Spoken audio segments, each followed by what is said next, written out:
Hello guys, welcome to Steve Knows. We've got some great virtual reality news stories today, such as TeaforGod potentially getting some hand tracking. We have Half-Life, Alyx leaks, and some new games that are coming to PC and the Oculus Quest. Before I start, please subscribe so you don't miss out on any of the latest virtual reality news videos and a ton of great virtual reality content.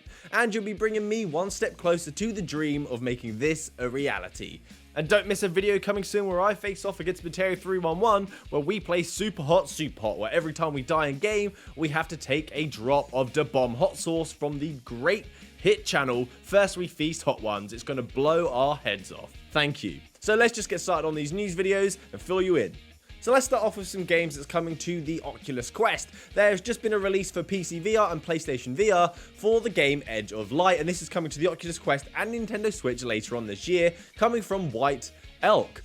When this title was first released way back in 2017, it received plenty of awards for a mobile virtual reality title and praise with quotes such as this. This isn't just the best game on Daydream, but one of the best mobile VR games, full stop. It's now also been revamped for the modern platforms. Experience huge environments that are the remains of an advanced civilization that are using ancient technology. In this first-person adventure title, you will explore the alien planet and uncover the mysteries of what happened to its inhabitants. This all happens after you just awakened from a crash and landed on the planet. You get to jetpack around through environments such as canyons, scan through ruins to identify more information about what has occurred, and also solve various puzzles that are placed around the world. The game's visuals have been updated for the new platform, so if you played this game previously and you really enjoyed it, you're going to be able to play this game again for free because it's an Oculus Go port, but with new and improved features. This is available on Steam right now for $14.99 in the US or $11.39 in the UK, and it's a nice title if you just want to take your own time and enjoy another world in VR. Fun fact as well, the team that created this title were ex-employees of Santa Monica Studios, the creators of the amazing game, probably one of my favourites, God of War. Let's talk about another game now, Fail Factory. This is a new game coming to the Oculus Quest and the Rift platform. Some of you may have seen this on the Oculus Store as it's recently just popped up as a coming soon, and that is Fail Factory, coming from Armature Studios, or is it AR Mature Studios, who you may know from the title Sports Scramble, and that title actually contains little robot characters that are from this game. This is a fun arcade puzzler that was on the Oculus Go as well, so if you've already purchased this on that platform, you will get the free upgrade to the Oculus Quest version. I'm glad to see some new titles are actually being released for the Oculus Quest, because after Christmas, the pace sort of slowed down. We got so many leading up to December, and then January's hit and it's just kind of stopped. Even though this is a port from the Oculus Go, this one at least looks more interesting than some of the other ports that we've previously seen. This was first released in 2017 and is a game full of mini-games, which some people really love. My partner loves mini-games. This game is based in a factory and you play a newly hired intern who is after a promotion. And to earn it, you have to prove yourself in various tasks showing off your skills, such as you using the crane to move around objects, or being on an assembly line to build robots. This title is supposed to be a fun, quirky, stressful experience with a few laughs along the way. This title is expected to be released on the 16th of January, so that's not too long. So let's talk about one of the big stories now. There has been some Half-Life Alyx leaks, and I always wonder with leaks that half the time I'm sure that companies just release them themselves to maintain curiosity, maintain the public interest. But there are recent leaks of Half-Life Alyx, the tyrant of a VR title that has caused the Valve Index to be backordered, one of the most anticipated titles in virtual reality yet. The Valve News Network channel has brought these leaked images to my attention, and I want to share them with you. They have been leaked by an internal source apparently at Valve, and they show us some sort of environments, the weapons, and the enemies. The first image is one you may have seen in the trailer where you're holding up your hands, but the protagonist in this image has been removed from shot, and it's now showing you a static image which gives you a much better look at the uniforms, the weapons, all of the detail that's going on without going through frame by frame on the YouTube trailer. Another one here is showing off the new engine skills with the beautiful buttery graphics and lighting.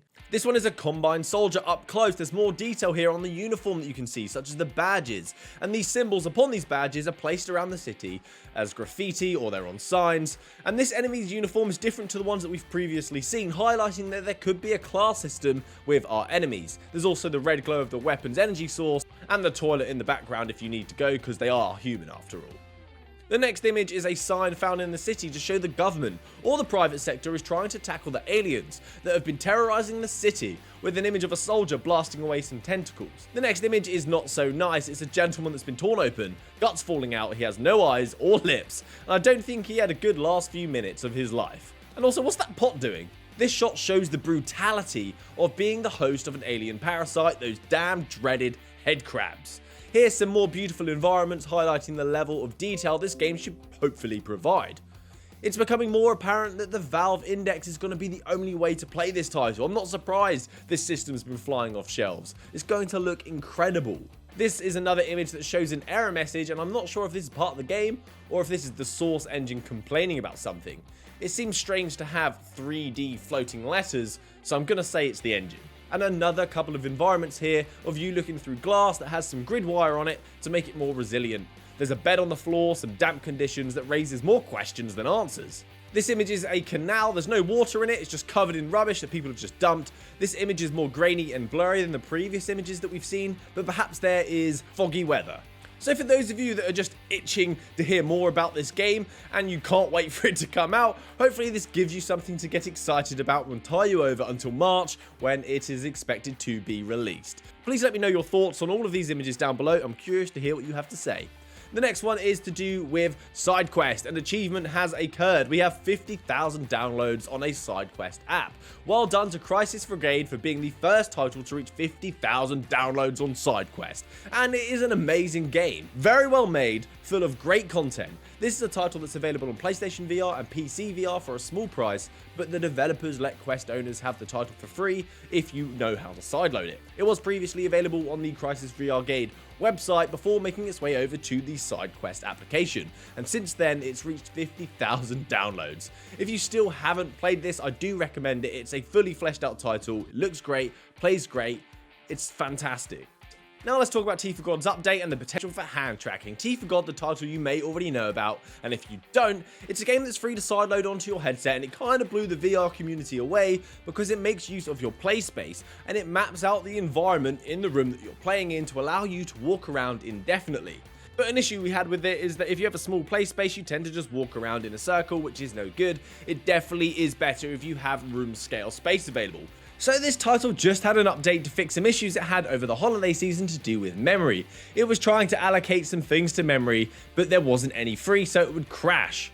So with that fix, we get a new hub for you to customize your character and fiddle with the modules, providing you with different abilities. Void Room has also simplified the HUD for newcomers and gradually adds content as you progress, because if you join straight away and you see the level of detail that you can go into, it can be overwhelming. I think that's a great idea, especially if you're new to this game.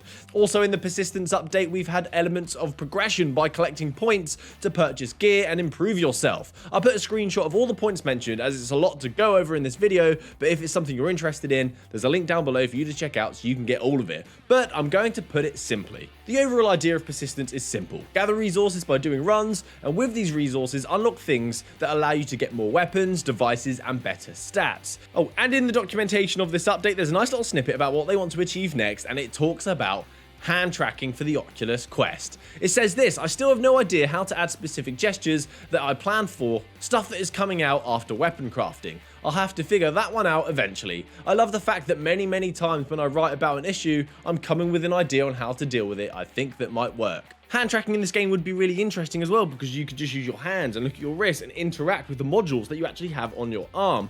You could also just whip out your weapons with your hands and shoot them without holding any controllers. Fingers crossed that hand tracking is coming very soon, that it doesn't run into any issues. Hand tracking is on the cards for a free title that just keeps on delivering and has impressed the community.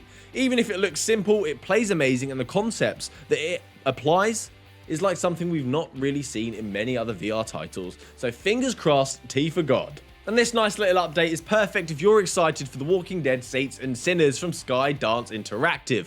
They have been posting videos on their YouTube channel, taking us through their design process, showing us game footage, why they chose the approach they did in creating this game, and stating things such as this title you make a decision, and you have to live with that decision. You don't have to choose between story and smashing skulls in, you get to do both. And it's interesting to know how they approached this game, with there being such huge love for the Walking Dead novels and the TV show. show. They're currently on 3 episodes, around 5 minutes each, and it's handy to know if you're itching to play this game and you just want to absorb all the information that you can, like I do. So that's it from me today, guys. I hope you've enjoyed all the little bits of virtual reality news. Please stick around for next time, hit sub to make my dreams come true, and make sure that you don't miss out on any of the latest news videos. Happy gaming, guys. Good day.